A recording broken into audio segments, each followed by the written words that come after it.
Well, let's return now to Australia Day and the tiresome annual debate that the left forces us to have about celebrating it. Now, as I mentioned earlier, the good news this year is that they're on the run. Trump has brought back national pride and it seems to be catching on here. Not to mention that poll today that shows 61% of us want to keep the date as January 26, which is a massive jump from just 2 years ago.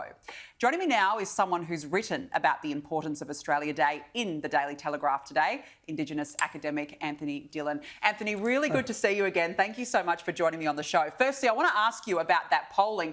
Are you surprised? The majority of Australians now are saying, yeah, we want to celebrate Australia Day. I'm delighted about it. I just think they feel more confident, more brave to be able to say about it, whereas in the past they may have been hushed. But we're turning a corner. Yeah, but do you think that that's the Donald Trump effect, or what's changed in Australia? Oh, look, it could partly be attributed to that. It could be partly attributed to the voice referendum last year, and a variety of factors. People are just starting to speak out more and starting to realise too that, like in Aboriginal affairs, for example, there's just been a lot of waffle and a lot of rhetoric which hasn't brought about positive change for Indigenous communities.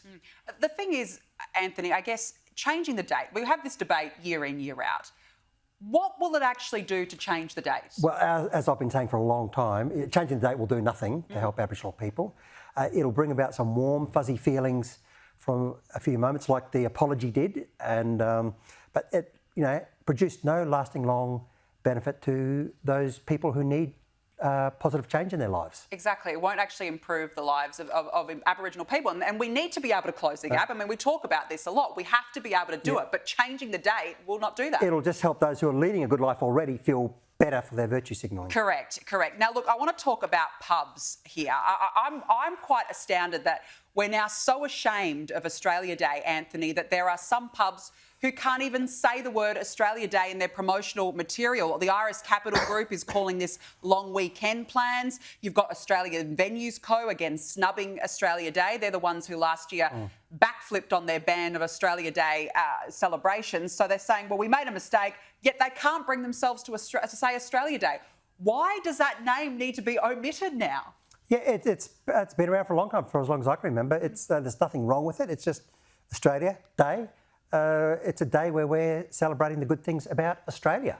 Nothing to be ashamed about with that. Yeah, but why can't they bring themselves to say Australia Day, do you think? Why are they still hesitant? This is the thing. We're talking about national pride. We're talking about, OK, the majority of us say yes to an Australia Day. What are they so scared of? Yeah. Someone says they're offended. They're afraid of upsetting a small, vocal, loud minority. Just, being woke, giving in with what some of the loud people are saying. Well, we just can't do that. And that's why I think it's going to take strong leadership. I said this earlier. It's the Donald Trump effect. We've got to start being more vocal and saying, no, we're proud. Let's celebrate Australia Day. Now, I want to talk to you about another Captain Cook statue. It's been vandalised overnight in Sydney. This is the second year in a row it's happened, of course, days out from Australia Day. But as you can see there on your screens now, vandalised in red paint, and parts of its face and hand have been broken off. I think this is a disgrace, Anthony, to deliberately go and cut a statue like this. What's your response? Well, look, any sort of vandalism or destruction like that is disgraceful. Obviously, the people doing that lack a bit of meaning in their lives, and they should find something more meaningful to do in their lives, and I hope they do get caught. And look, if you oppose Captain Cook or anything related to that, fine. There are many platforms you can go find. I mean, I'm sure The Guardian will give you one. Yeah, where you can talk about what it is you find so objectionable. But you don't have to go around destroying statues like that. No, you don't. There are better ways to make your point.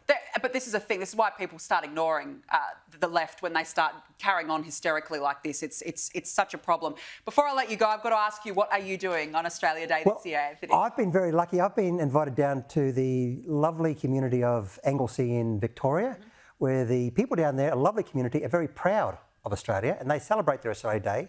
The Lions Club put on a wonderful Australia Day barbecue breakfast, and they'll have a bush band and lots of people there, and I've been there before, and it's just a great vibe, a great feeling to be there. And fortunately, there'll be many other places around Australia doing that, but I'll be in Anglesea this Australia Day. How fantastic is that? Enjoy the barbecue, and happy Australia Day, Anthony. Thanks, mate. Have a good one. Thanks, mate. See, national pride on display. That's what we like to see.